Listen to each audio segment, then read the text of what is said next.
terhadap keluarga saya. Dan itu tidak hanya sekedar statement. Nabi pernah pulang, lalu mulutnya berbau maghafir, madu yang baunya agak asam. Lalu kemudian Sayyidatuna Aisyah Ummul Mukminin menutup hidungnya karena ada bau maghafir.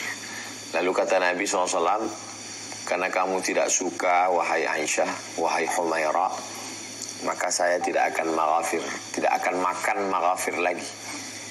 Karena kamu tidak suka, saya enggak makan lagi. Lalu turunlah ayat, ya ayuhan nabi, wahai Nabi Muhammad sallallahu alaihi wasallam, la tuharrimu ma ahallallahu lak tabtaghi mardata azwajik. Jangan kau haramkan yang dihalalkan Allah hanya ingin menyenangkan hati istrimu. Bukan khamar, bukan hashish ganja, bukan zina, bukan judi, madu halal, tapi hanya karena baunya Aisyah tidak suka. Maka Nabi, kalau kamu tidak suka, saya tak akan makan. Begitulah Nabi Muhammad SAW menunjukkan bagaimana kelembutan beliau, bagaimana kebaikannya. Khairukum li ahli. Orang yang paling baik di antara kamu adalah orang yang paling baik kepada keluarganya. Makanya kalau kita lihat ucapan Nabi itu memanggil Ummul Mukminin Aisyah, dia katakan ya Humaira, ya Humaira. Diambil dari kata ahmar, merah. Orang yang kulitnya putih, kalau kena cahaya matahari agak kemerahan. Jadi kalau panggil nama biasa, tapi kalau yang dipanggil sifat dan mengandung makna pujian, itu lebih mengena ke hati, lebih masuk ke telinga, lebih terngiang di pikiran, lebih menyentuh hati dan pikiran. Jadi Nabi memilih kata yang tepat untuk di hati seorang perempuan.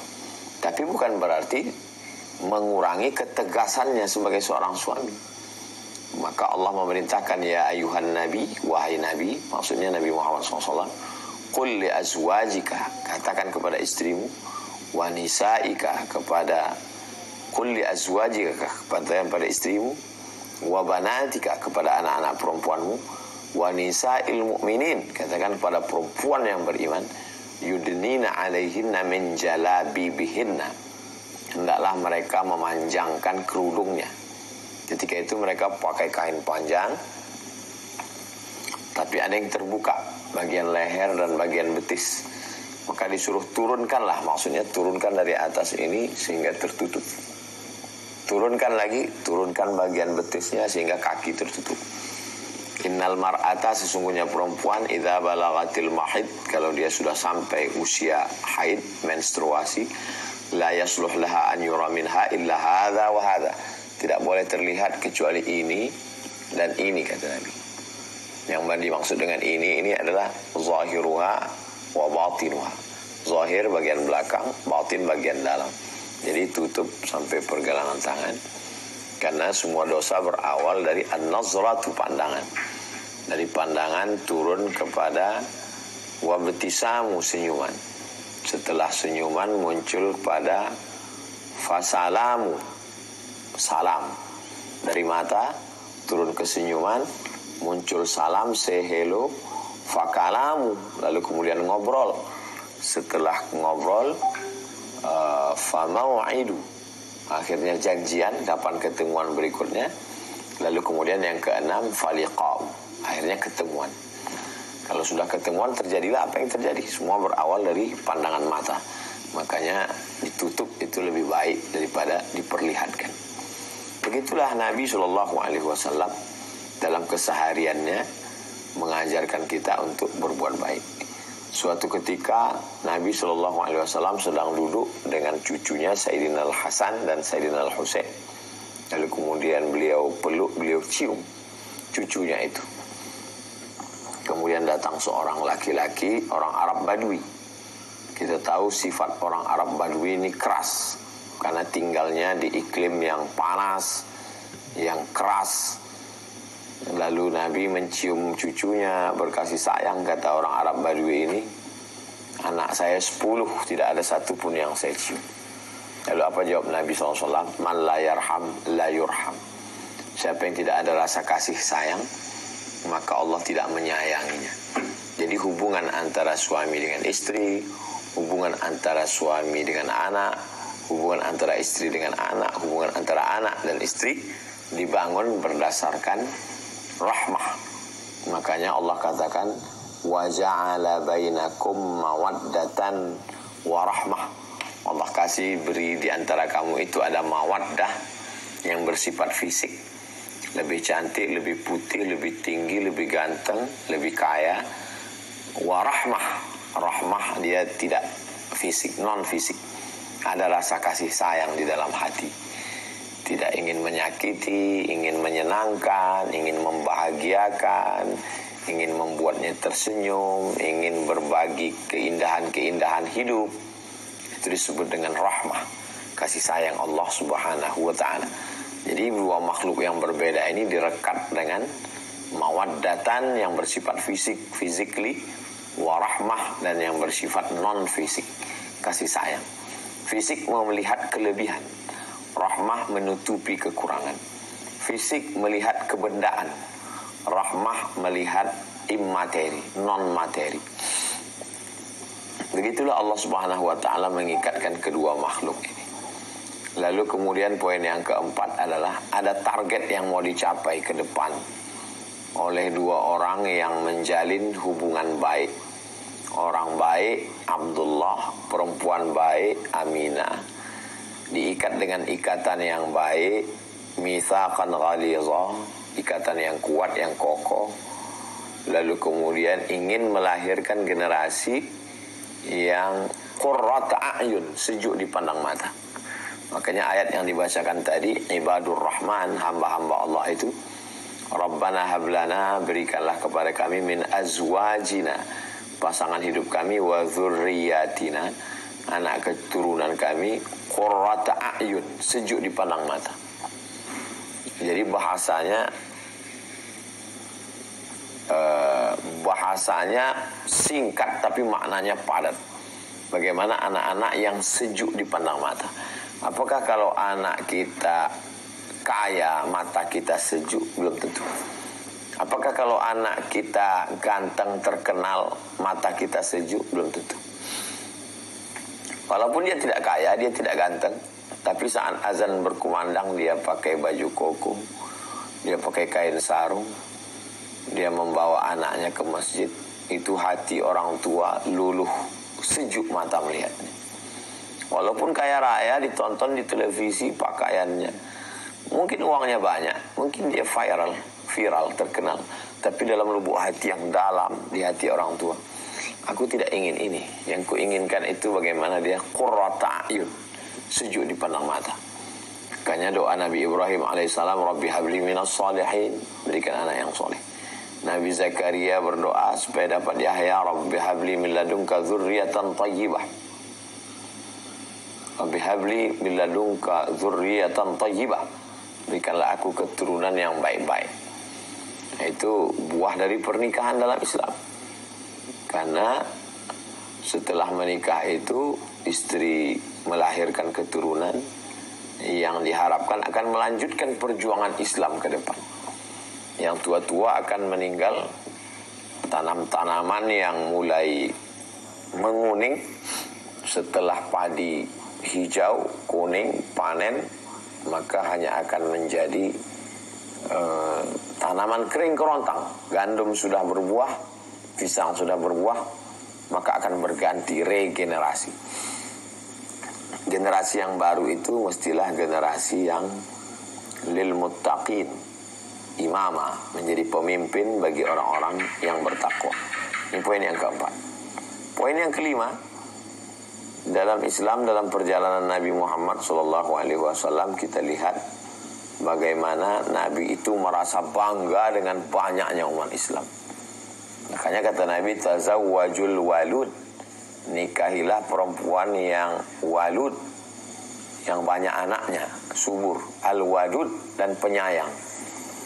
Bisa dilihat dari ibunya, keluarga berapa orang, bapaknya berapa orang, lalu kemudian keturunannya banyak.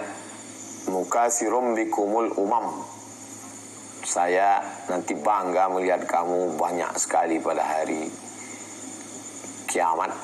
Setelah bangkit menghadap Allah, ada umat Nabi Musa, ada umat Nabi Isa, tapi yang paling banyak adalah umat Nabi Muhammad SAW. Dan itu terwujud dengan pernikahan. Makanya dalam Islam diajarkan pernikahan ini, man istata'a minkumul ba'ata falyatazawwaj. Ya ma'syaras syabab, wahai anak-anak muda, man istata'a minkumul ba'ah, siapa di antara kamu yang mampu menikah, falyatazawwaj, menikahlah. Fa innahu aghaddu lil basar, karena menikah itu menjaga pandangan, wa ahsanu lil farj, menjaga kemaluan. Faman lam yati' wa faman lam yastati', siapa yang tidak mampu, fa alaihi bisawm, hendaklah dia melaksanakan puasa. Fa innahu lahu wija', karena dengan puasa itu dia akan dapat menjaga dirinya, mengurangi libido seksualnya, dan dapat menjaga matanya, karena dia sedang diawasi oleh Allah, dapat menjaga hatinya untuk senantiasa ingat berzikir kepada Allah. Fa innahu lahu wija', puasa itulah obatnya.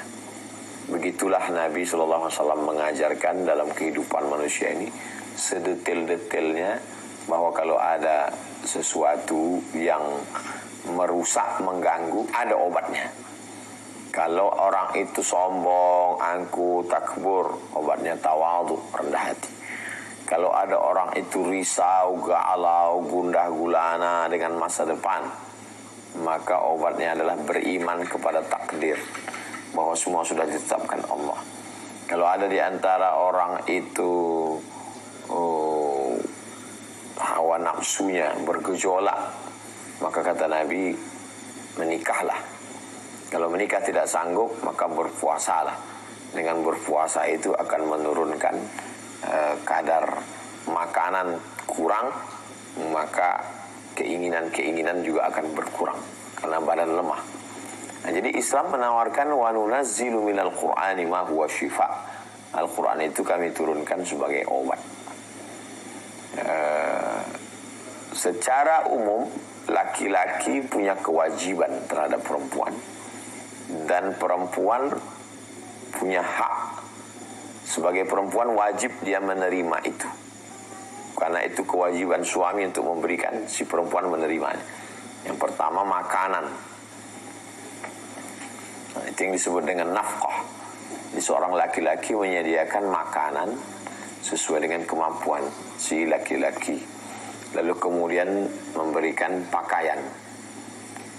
Pakaian ini menutup aurat. Kalau sebelum menikah laki-laki, ya dia tutup saja dari pusat ke lututnya seadanya cukup. Tapi setelah menikah, jangan sampai dia membiarkan istrinya itu sehingga dia disebut dengan dayyuth. La yadkhulul jannata dayyuth, tidak masuk surga dayyuth.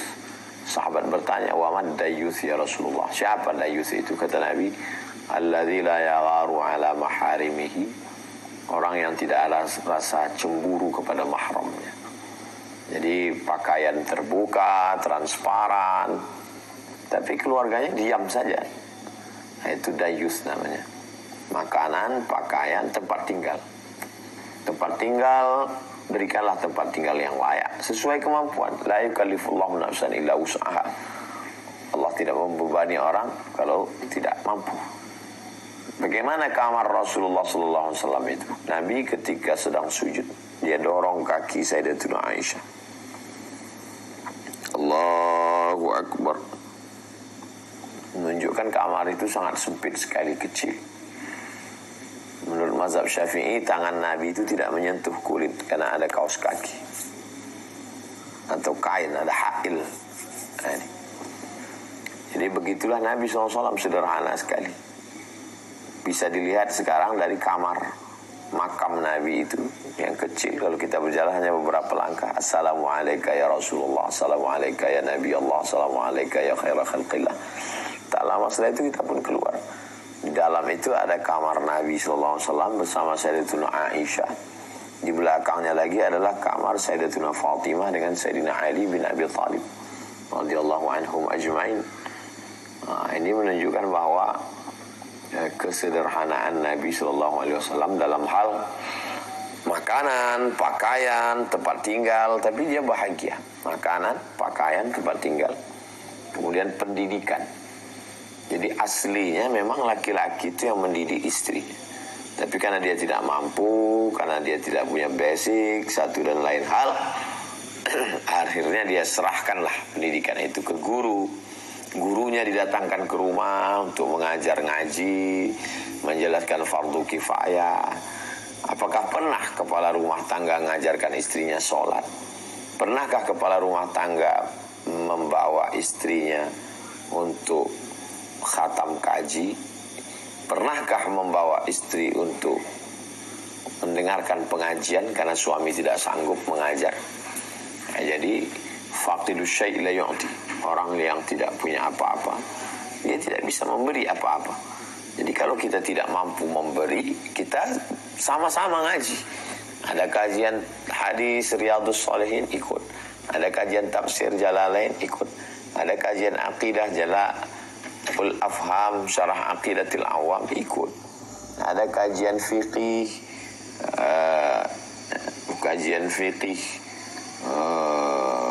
I'anatut Talibin, ikut. Ada kajian akhlak Ihya Ulumuddin atau ringkasannya Mau'izatul Mu'minin min Ihya Ulumuddin, ikut. Bawa istri dengarkan kajian, karena aslinya ini memang tanggung jawab. Makanan, pakaian, tempat tinggal, pendidikan, yang terakhir perhatian. Jadi bagaimana seorang suami memperhatikan istrinya. Karena kalau tidak, sifat manusia ini ingin mencari perhatian orang lain. Jadi sebenarnya like dengan dislike, dengan komen, itu adalah bentuk perhatian. Karena senang dia komen, lebih senang lagi dia share, lebih senang lagi dia subscribe. Ketika tidak senang, unsubscribe. Artinya manusia amat sangat merasakan respon orang lain terhadap dirinya. Jadi ketika responnya itu baik, maka dia amat sangat bahagia dan senang. Dalam Islam diajarkan idkhalus surur fi qulubil mu'minin, memasukkan kesenangan, kebahagiaan ke dalam hati orang yang beriman.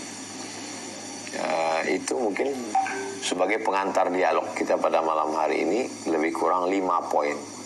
Mudah-mudahan bermanfaat. Saya kembalikan ke moderator.